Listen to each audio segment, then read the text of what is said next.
bonjour, bienvenue à toutes et à tous. Une matinée qui s'annonce intense au niveau des échanges, puis on est presque à guichet fermé aujourd'hui. Merci à tous pour votre présence.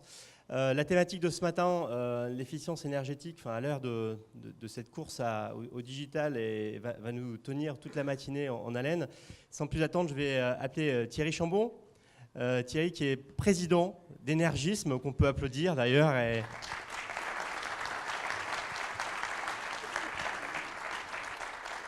Énergisme qui est à l'initiative de cette matinée. Donc encore bravo pour déjà ce succès, parce que remplir cette salle en cette période où tout le monde est très occupé, c'est déjà un succès en soi.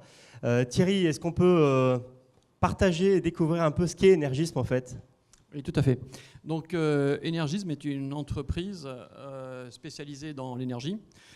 Nous avons développé une grosse plateforme Big Data IoT dédiée à l'énergie. L'énergie au sens fluide, tout ce qui se mesure. Nous sommes donc spécialisés sur le traitement de la donnée énergétique. Vous savez que la donnée énergétique, elle est hétérogène, elle est compliquée à aller chercher, et notre volonté, ce qui nous fait vivre, c'est la capacité à aller chercher ces données, que ces données soient des données de facturation, que ces données proviennent de DI, proviennent de fichiers, proviennent d'automates, de GTB, proviennent de RP. Et nous, ce que nous faisons, nous collectons l'ensemble de ces données, et une fois qu'on les a collectées, qu'on les a un peu nettoyées, qu'elles soient propres, on va faire travailler ces données, et on va les traiter, et on va les restituer de la façon la plus intelligible possible pour nos clients, pour nos partenaires, les partenaires qui aident nos clients. Voilà. Alors, il y a quand même une vraie dimension entrepreneuriale derrière ce projet. C'est une entreprise qui existe depuis pas mal de temps, mais vous avez monté une équipe, vous avez racheté cette entreprise il y a quelques années. Voilà. Alors en fait, c'est une entreprise effectivement qui a été créée en 2004 et avec une grosse réingénierie il y a à peu près 2 ans. En 2 ans, nous sommes passés de 5-6 personnes. Il y a à peu près aujourd'hui 92-13 personnes. En fin de mois, il y en aura presque une centaine qui travaillent pour Énergisme. Donc ça va très très vite. Alors ça va très très vite, il y a un véritable emballement sur le secteur, d'ailleurs vous êtes tous nombreux, ça se voit, donc je vous remercie d'être venus. Il y a un emballement, aujourd'hui on sait que l'accès à la donnée d'énergie est primordial si on veut qu'il y ait une véritable transition écologique en France. Alors, tout ça n'est possible que si vous êtes bien accompagné au niveau de partenaires technologiques, au niveau de tous les partenaires métiers. Parce que je pense que ce qu'on va essayer de vous démontrer ce matin et de vous illustrer, c'est que beaucoup d'entre vous nous ont passé le message en disant la techno pour la techno, il y en a un petit peu marre, c'est compliqué. Aujourd'hui, vous avez une vraie sensibilité métier, vous êtes très très proche des partenaires et des clients avec lesquels vous travaillez. Et ça se ressent parce qu'ils vous accordent aussi leur confiance en venant aujourd'hui témoigner, et vous teniez à les remercier aussi. Voilà. Alors effectivement, nous considérons que nos clients sont nos partenaires, et nous avons avec eux chaque fois une démarche pas à pas. On ne cherche pas à imposer un produit, on construit ensemble avec eux un produit. Donc nous sommes toujours à côté, à l'écoute de nos partenaires. Et ces partenaires vont être là justement ce matin pour vous expliquer la démarche que nous avons ensemble, le but que nous avons ensemble, la démarche que nous faisons ensemble. Et c'est cette démarche, ce sont ces démarches, ces expériences que nous allons partager aujourd'hui.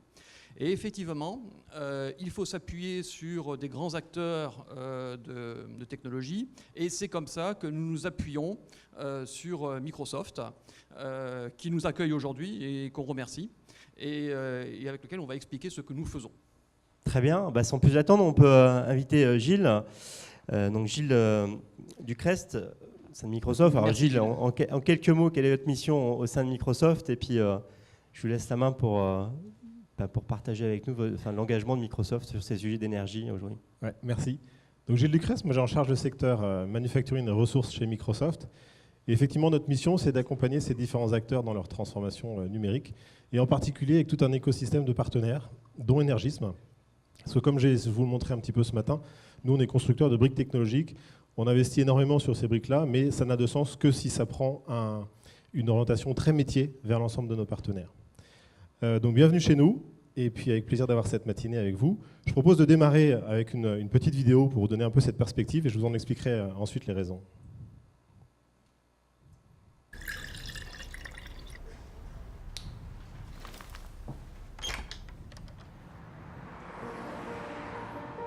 I'm Saqib Sheikh. I lost my sight when I was 7, and shortly after that I went to a school for the blind, and that's where I was introduced to talking computers, and that really opened up a whole new world of opportunities. I joined Microsoft 10 years ago as a software engineer. I love making things which improve people's lives. And one of the things I've always dreamt of since I was at university was this idea of something that could tell you at any moment what's going on around you. I think it's a man jumping in the air doing a trick on a skateboard. I teamed up with like-minded engineers to make an app which lets you know who and what is around you. It's based on top of the Microsoft Intelligence APIs, which makes it so much easier to make this kind of thing. The app runs on smartphones, but also on the Pivot Head smart glasses. When you're talking to a bigger group, sometimes you can talk and there's no response, and you think, is everyone listening really well, or are they half asleep? And you never know. I see two faces, 40-year-old man with a beard looking surprised, 20-year-old woman looking happy. The app can describe the general age and gender of the people around me and what their emotions are, which is incredible. One of the things that's most useful about the app is the ability to read out text. Hello, good afternoon. Here's your menu. Great, thank you. I can use the app on my phone to take a picture of the menu, and it's going to guide me on how to take that correct photo. Move camera to the bottom right and away from the document. And then it'll recognize the text. Read me the headings. I see appetizers, salads, paninis, pizzas, pastas. Hi. Years ago, this was science fiction. I never thought it would be something that you could actually do, but artificial intelligence is improving at an ever faster rate, and I'm really excited to see where we can take this. As engineers, we're always standing on the shoulders of giants, building on top of what went before. And in this case, we've taken years of research from Microsoft Research to pull this off. I think it's a young girl throwing an orange frisbee in the park. For me, it's about taking that far-off dream and building it one step at a time. I think this is just the beginning. Voilà. Donc volontairement un peu décalé par rapport au sujet d'aujourd'hui, mais vous aurez plein d'autres cas d'usage sur l'énergie aujourd'hui. Mais cette vidéo est intéressante parce qu'elle montre qu'on est arrivé à un moment particulièrement intéressant, à la convergence de trois facteurs. Le premier, c'est la quantité de données disponibles qui devient massivement disponible, et ce grâce à la numérisation et à l'IoT, donc l'ensemble des objets connectés qu'on va voir en particulier dans le domaine de l'énergie. Le deuxième élément, c'est la capacité de traitement qui devient illimitée, quasiment illimitée, et très facilement accessible, en particulier grâce au cloud. Et le troisième facteur, c'est la disponibilité d'outils et d'algorithmes qui rendent ces technologies disponibles quasiment à tout un chacun, à des développeurs pour faire ce genre de fonctionnalités telles que Sheikh a pu la construire. Donc un moment très intéressant de convergence de facteurs, ce qui nous amène nous à construire des systèmes d'intelligence, et on va y revenir un petit peu tout à l'heure, pour aider nos clients à bénéficier de l'apport de ces trois facteurs, et essentiellement autour de 4 piliers.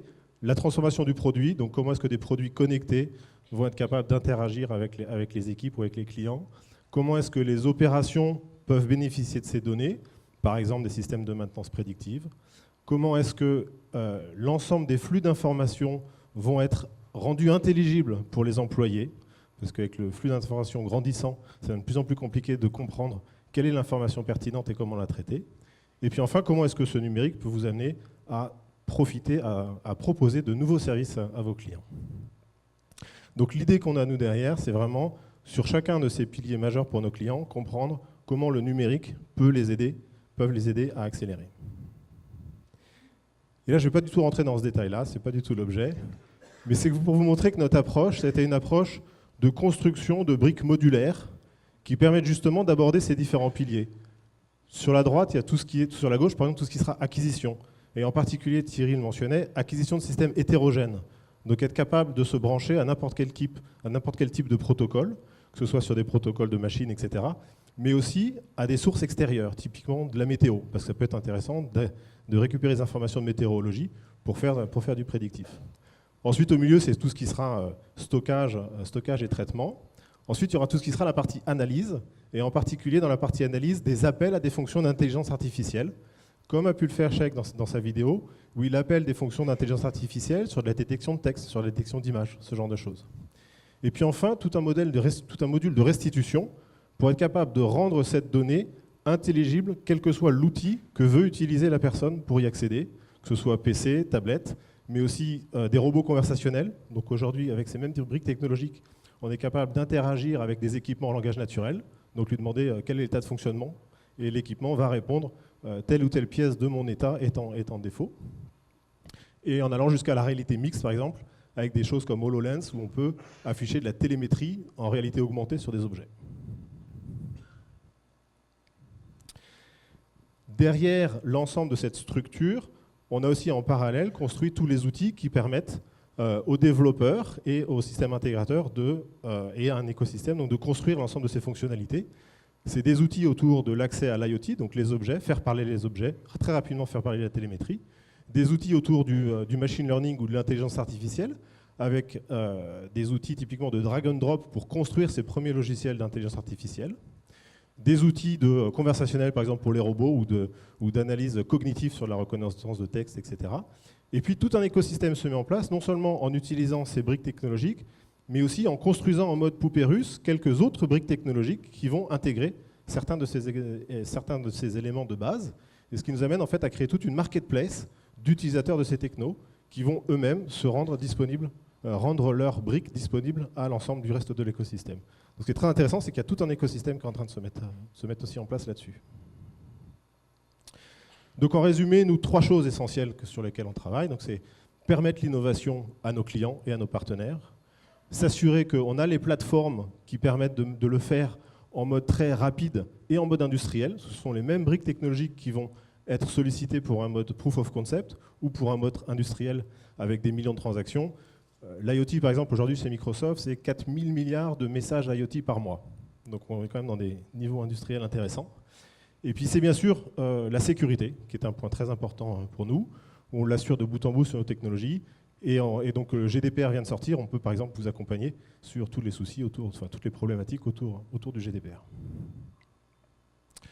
Donc j'ai volontairement voulu être assez court pour laisser plus de place à tous ces sujets beaucoup plus pointus sur l'énergie en tant que telle. Et donc juste pour finir, vous voyez que la complémentarité qu'on peut avoir avec des acteurs comme Energism, elle est très claire. Nous, on s'occupe vraiment de tout ce qui est socle technologique, investissement sur ce socle technologique. Microsoft, c'est 13 milliards de R&D par an. Donc c'est quand même quelque chose de substantiel.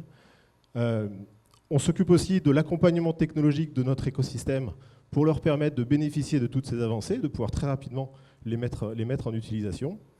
Et Energism, donc typiquement, va prendre ces solutions-là et en faire des solutions et des fonctionnalités très métiers, très poussées, pour être capable de très rapidement vous permettre d'utiliser dans vos métiers, avec vos personnels pointus, l'ensemble de ces technologies sur des sujets du coup qui seront designés propres à vos utilisations. Donc voilà, ça finit ma présentation. Merci beaucoup et je vous souhaite une très bonne fin de matinée. Merci Gilles.